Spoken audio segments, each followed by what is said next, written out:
بولو کہ ہم کو آپ کے فیصلے کو ہم نہیں مانتے اور پتنگ کے نشان پر بٹن دبائیں گے انشاءاللہ تعالی۔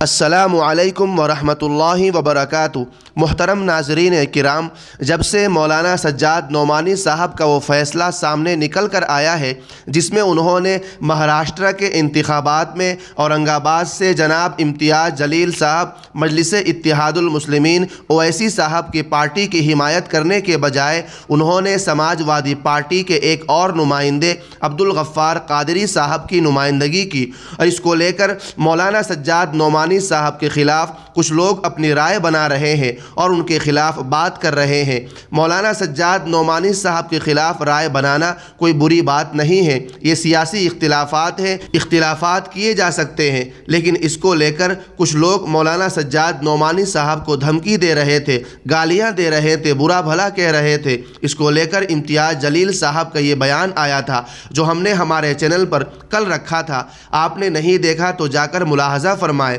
کل خود بیرسٹر اسد اویسی صاحب نے جو لوگ مولانا سجاد نعمانی صاحب کو برا بھلا کہہ رہے ہیں ان کو دو ٹوک انداز میں اویسی صاحب نے بیان دیا ہے، ان کو لے کر کہا ہے کہ علماء کے جو اختلافات ہیں علماء کو کبھی بھی برا بھلا مت کہو، اس طرح سے اویسی صاحب کا بیان آیا ہے، اور کہا ہے کہ ہم اگرچہ مولانا کے فیصلے کو نہیں مانتے لیکن ہم مولانا سجاد نعمانی صاحب کا ادب و احترام کریں گے۔ اویسی صاحب نے مولانا سجاد نعمانی صاحب کے خلاف بکواسات کرنے والوں کو کیا کہا ہے اور مولانا کے متعلق کیا بیان دیا ہے، آپ حضرات خود اویسی صاحب کی زبانی ملاحظہ فرمائے۔ ویڈیو اگر پسند آئے تو لائک کرے، شیئر کرے، چینل کو سبسکرائب کر دے۔ ناظرین سنیے اویسی صاحب کا یہ بیان۔ میں یقیناً علماء کرام کی عزت کرتا تھا اور کرتا رہوں گا،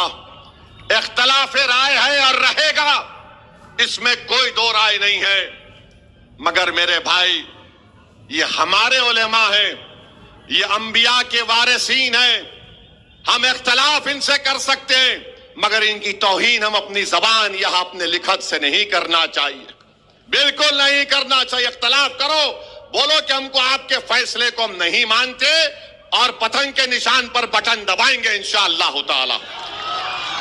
اختلاف ہو سکتا ہے مگر کسی کی بے عزتی نہیں کر سکتے، یہ آج بھی ہمارے علماء ہیں، کل بھی رہیں گے، یہ انبیاء کے وارثین ہیں، ان کی عزت کرنا۔ اختلاف رائے ضروری ہے، جمہوریت ہے، اس میں کوئی وہ بات نہیں ہے، اور آپ جانتے کہ مفتی عبدالستار صاحب بیٹھے ہوئے، NIA کا واقعہ ہوا اور جب NIA آئی تھی تو ہمارے مولانا امتیاز جلیل کے صاحب کے گھر پہ چلے گئے، امتیاز جلیل اور ناصر صدیقی، اور ہمارے متعلقہ کارپوریٹر نے مفتی عبدالستار صاحب کا بڑا ساتھ دیا۔ تو محترم ناظرین کرام، آپ نے اویسی صاحب کا بیان سن لیا، آپ اس سے متعلق کیا رائے رکھتے ہیں کمنٹ باکس میں اپنی رائے کا اظہار ضرور کیجیے اور ویڈیو کو شیئر کر دیجیے۔ شکریہ۔ السلام علیکم ورحمۃ اللہ وبرکاتہ۔